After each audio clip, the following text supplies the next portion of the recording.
জীবদান করতে পারি নাই, সমস্যা নাই। আগামী বছর আমরা যেভাবে হোক সব কঠিন জীবন একটা সংগ্রহ করে আমরা দান করতে হবে। তখন তারা চিন্তা করলেন যেভাবে হোক তারা দুইজনেই সে মা মেয়ে বিধবা অসহায় হীন দরিদ্র তারা জীবন সংগ্রহ করার জন্য তাদের জীবন জীবিকা ব্যয় বাড়িয়ে দিলেন। বাড়িয়ে তাদের সেই যাদের আন্ডারে যারা কাজ করে সেখানে গিয়ে উৎসাহ উদ্দীপনার মাধ্যমে যখন তারা কাজ করতে লাগলেন তখন তারা চিন্তা করলেন অন্য সময়ের তুলনায় তাদের কাজের গতি কাজের মাত্রা তখন আরো বাড়িয়ে দিলেন। তখন তাদের জিজ্ঞাসা করলেন, সেই কথা তারা ব্যক্ত করলেন, সৃষ্টিপ্রভু আমাদের অতীতে আমরা দান করি নাই বলে হীন দরিদ্র কুলে জন্মগ্রহণ করেছি, অভাব অনটনে আমাদের জীবন যাত্রা, আমরা এই জীবন আর রাখবো না। ভবিষ্যতে আমাদের জীবন যদি সুন্দর হয়, উজ্জ্বল থেকে উজ্জ্বল হয়, আমরা সেভাবেই কাজ করার জন্য আগামীবার আমরা শ্রদ্ধা চিত্তে একখানা কঠিন জীবন দান করব। সে দানের জন্য আমরা সংগ্রহ করার জন্য জীবন সংগ্রহ করার জন্য আমাদের কাজের মাত্রা গতি বেরিয়ে দিয়েছি। যেভাবে হোক আমাদের সেই জীবন সংগ্রহ করতে হবে এবং সেই মহান সংঘকেই দান করতে হবে। সেই সময়কালে সে তাদের যেখানে অবস্থান তাদের মধ্যে দেখা যায় এখানে তাদের একটা রাজার একটি বিহার ছিল, সেখানে 8 জন ভিক্ষু অবস্থান করছেন এবং তাদের সেই সমস্ত মনের কথাগুলো সেই মহান সংঘকে ব্যক্ত করলেন। বানতে আপনারা অনেক কিছুই বলেন, এই জীবন দান করলে এই লাভ হয়, আমরা কিছু লাভ করতে পারলাম না, গরিব বলে, দুঃখী বলে, অসহায় বলে, হীন দরিদ্র বলে। যেভাবে হোক আমাদের জীবন সংগ্রহ করতে হবে এবং আগামী বছর আমরা জীবন দান করার জন্য সংকল্পবদ্ধ হয়েছি।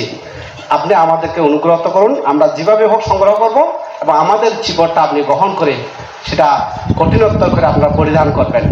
বান্তেরা আসলে সহজ সরল, আপনারা দেখবেন প্রত্যেক গ্রামের বিহার থেকে বান্তেরা যখন একটা শ্রদ্ধা চিত্তে বলেন বান্তে কঠিন অনেক কষ্ট স্বীকার করে এই দানটা সংগ্রহ করেছি, যেভাবে হোক আপনি পরিভোগ করুন।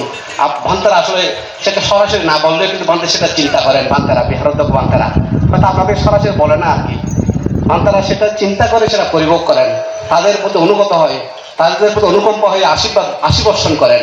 তো সেভাবেই সে 8 জন ভিক্ষু চিন্তা করলেন অবশ্যই তাদের যদি দৃঢ় সংকল্প থাকে অবশ্যই তারা সে কার্য সম্পাদন করতে অবশ্যই সচেষ্ট হবেন। সেভাবেই প্রতিদিন তারা মুষ্টি ভিক্ষার মতন বা কিছু চাল তারা রেক সংগ্রহ করে যে কঠিন জীবন দানের আগেই বর্ষাবাস আমরা যেমন বান থেকে ফাং করেছেন বর্ষাবাস প্রতিষ্ঠান করার জন্য, সেভাবেই বা তারা সে নিয়ম অনুযায়ী ফাং করেছেন। অষ্টমী অমাবস্যা পূর্ণিমাতে দান কার্য সম্পাদন করেছেন, শিলে প্রতিষ্ঠিত হয়েছেন, ধর্ম শ্রবণ করেছেন। সেভাবে করতে করতে যে প্রবারণ সমাগত হয়েছে সেই সময়ে সেই 2 জন উপাসিকা তারা সেই শ্রদ্ধা চিত্তে একটা জীবন সংগ্রহ করে সে চাউল বিক্রি করে, অর্থ সংগ্রহ করে, সঞ্চিত অর্থ দিয়ে একটা জীবন সংগ্রহ করে সেটা শ্রদ্ধা চিত্তে বান থেকে দান দিলেন। বানতে সে আমাদের 1 বছরের সে সাধনা, 1 বছর অবধি আমরা সে টাকা সঞ্চিত করেছি।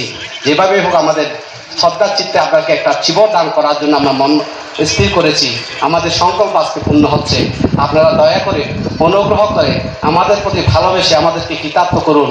আপনি সেই জীবন গ্রহণ করে আমাদেরকে আমরা যাতে সেই জীবনের মহাফল আমরা লাভ করতে পারি আমাদের আশীর্বাদ করুন। কারণ সে মহান সংঘ তারা চিন্তা করলেন সে সংঘ প্রদান, এই জীবন সাধারণ জীবন নয়, এটা অনেক কষ্ট করে তারা 1 বছর ধরে সে শিল্প প্রতিপালন করেছেন, 1 বছর ধরে সেটা সংকল্প করেছেন, 1 বছর সেখানে বিদ্যুৎ প্রদান করেছেন, স্মৃতিমান হয়েছেন এবং সে সংগ্রহ করে তারা সে জীবন দান করেছেন। সে তখন তারা সকলেই সম্মিলিত হয়ে বলতে ঠিক আছে বান্তে আপনি সংকল্প প্রদান মানতে বললেন, বান্তে আপনি এটি পরিভোগ করুন। বান্তে সে জীবন অধিষ্ঠান করে সে তখন ধ্যান অবস্থান করতেন, প্রায় সময় ধ্যানে রত থাকতেন। সে তাদের সেই হীন দরিদ্র উপাসিকাদের কথাই চিন্তা করতেন। চিন্তা করতে করতে তখন তিনি সে বানতে তাদের প্রতি অনুকম্পা হয়ে ধ্যান অনুশীলন করতেন, তাদেরকে আশীর্বাদ প্রদান করতেন। সেভাবেই যখন ধ্যানে রত হন, যেহেতু পণ্ডিত ভিক্ষু সংঘরা শিলবান ভিক্ষু সংঘ ছিলেন, তারা সেই সংঘ প্রধান মানতে সে শিবর পরিধান করেই অর্হত্ব বলে প্রতিষ্ঠিত হয়েছিলেন।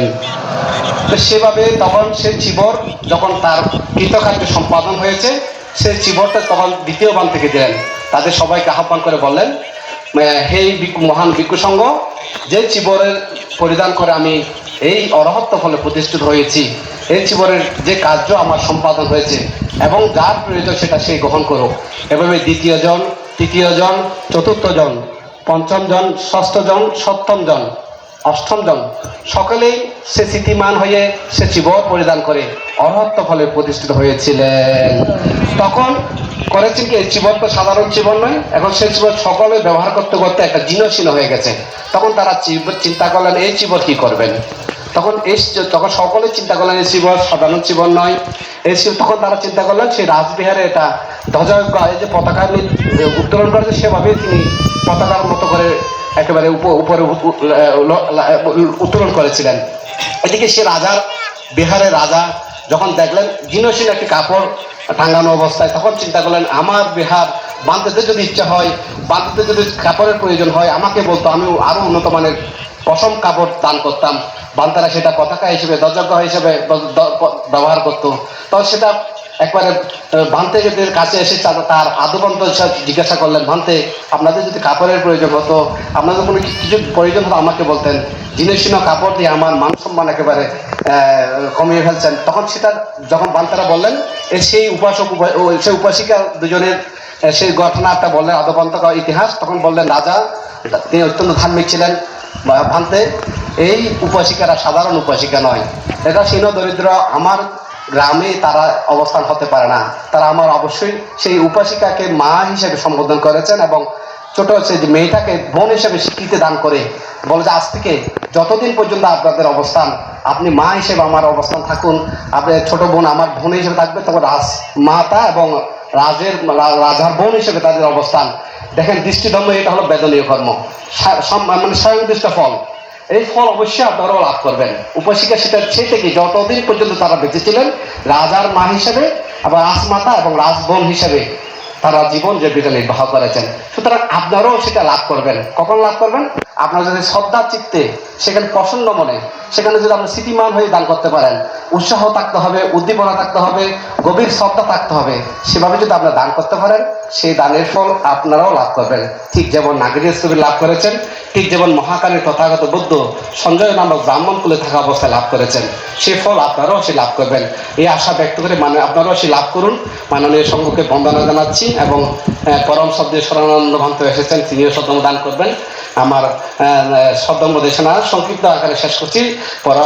পরম শব্দীয় প্রজ্ঞানন্দ থেকে আবারও বন্দনা জানাই যে তিনি আপনাদের সুন্দরভাবে উত্তরাষ্ট্রীয় বনবিহারকে আবার সুন্দরভাবে নবরূপে সাজিয়ে রাখছেন এবং আরও বন্দনা জানাই, কৃতজ্ঞতা জানাই এখানে ভূতপূর্ব অধ্যক্ষ যারা অবস্থান করেছেন, পরম সদ্যীয় বুদ্ধরক্ষিত বান্তে, পরম সদ্যীয় ধর্মরক্ষিত বান্তে, পরম সদ্যীয় প্রজ্ঞানন্দ বান্তে, গুরু বান্তে, আইপাল বান্তে সহ অন্যতম পুণ্যক্ষেত্র মহান ভিক্ষু সংঘ, যাদের শ্রদ্ধায় প্রজ্ঞায় ভালোবাসায় আপনারা এতটুকু এসেছেন, আমরা এতটুকু উত্তর আমাদের জীবনটা উন্নত থেকে আরও উন্নত হচ্ছে, সেই তাদের আশীর্বাদ আশা করে পরম সদ্যীয় ভান্তিতে বন্দনা জানিয়ে আপনাদের সকলে নিরোগ সুস্বাস্থ্য জীবন কামনা করে আমি আমার ধর্মকথা এখানে শেষ করছি। জগতের সকল প্রাণী সুখী হোক।